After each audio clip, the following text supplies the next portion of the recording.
Assalamualaikum warahmatullahi wabarakatuh. Salam jumpa, salam sejahtera untuk Anda semua.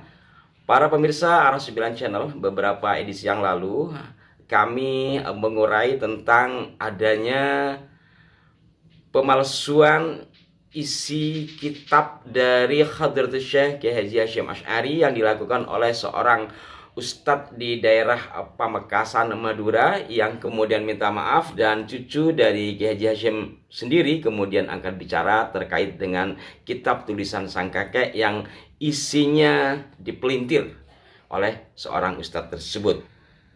Mungkin sebagian dari para pemirsa sudah menonton video tersebut, dan bagi yang belum, silahkan untuk menontonnya, dan linknya kami cantumkan pada kolom deskripsi untuk mempermudah.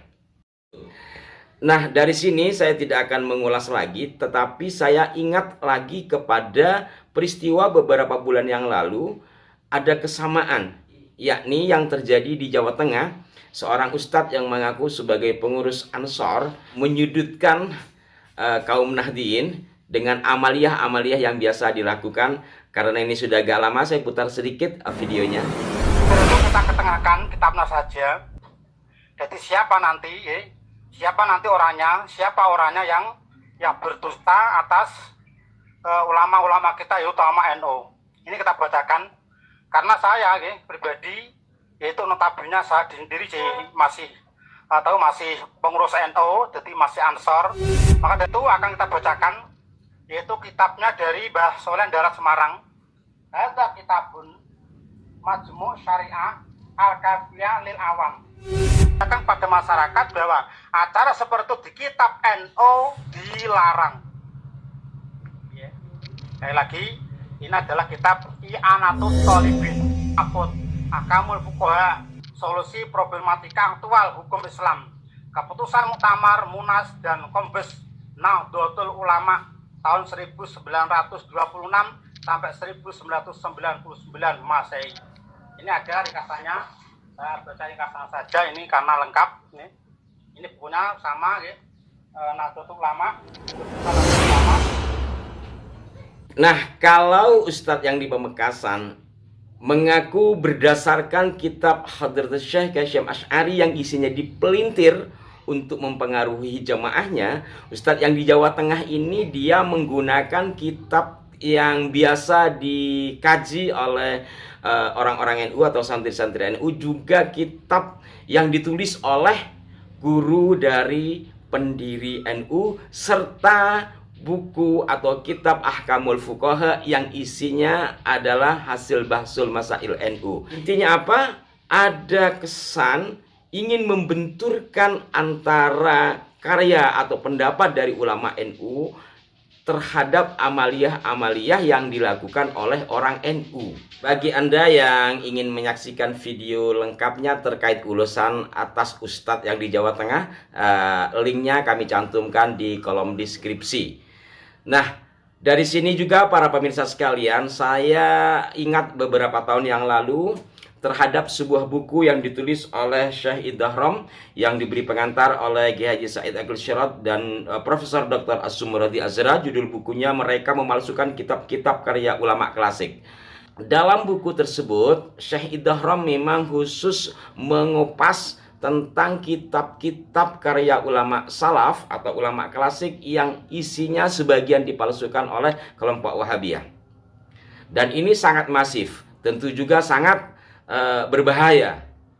Walaupun buku ini juga ada yang memprotes, tetapi setidaknya saya pribadi pernah melihat perbandingan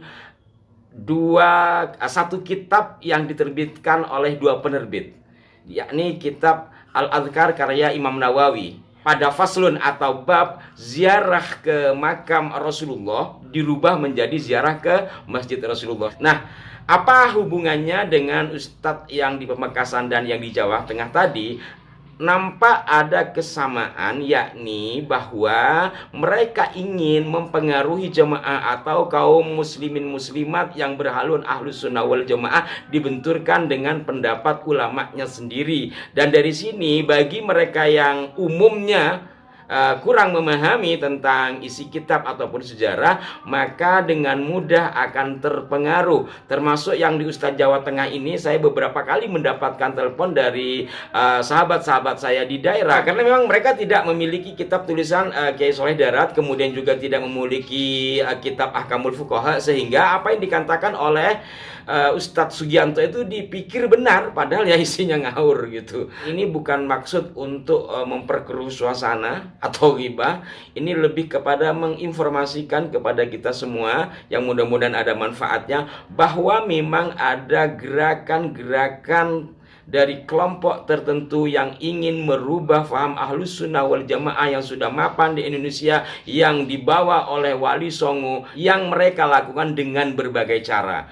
Mulai dari cara menyudutkan, dibilang tidak ada dalil, kemudian kita tetap menjawab punya dalil. Akhirnya dilakukanlah pembenturan-pembenturan seperti yang saya maksud tadi. Nah, kembali lagi kepada tulisan Syekh Idham dalam bukunya, ada belasan kitab ya, ada belasan bahkan puluhan kitab yang dipalsukan beberapa isinya.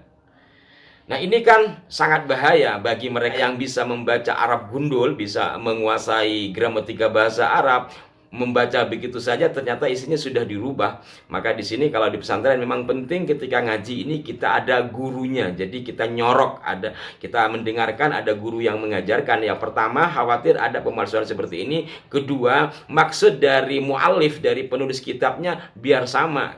Disinilah pentingnya sanad. Di sisi lain para pemirsa, kekhawatiran ini tentu cukup beralasan karena metodenya sama. Jangan-jangan mereka adalah bagian dari kelompok-kelompok seperti yang ditulis oleh Syekh Idham ini. Maka itu perlu antisipasi bagi kita agar tetap kukuh di dalam ajaran Islam Ahlus Sunnah wal Jamaah sebagaimana telah diwariskan oleh para penyebar Islam di Indonesia ini, bil khusus oleh Wali Songo dan para pendahulu. Dan dari sini pula kita agar lebih berhati-hati terhadap siapapun yang memberikan pandangan-pandangan yang bertentangan dengan apa yang telah disampaikan oleh ulama-ulama kita terdahulu. Mudah-mudahan ini ada manfaatnya untuk dijadikan pelajaran, dan mudah-mudahan kita semua tetap dalam lindungan Tuhan Yang Maha Kuasa. Mohon maaf jika ada kekeliruan dari apa yang saya sampaikan. Sampai jumpa. Wassalamualaikum warahmatullahi wabarakatuh.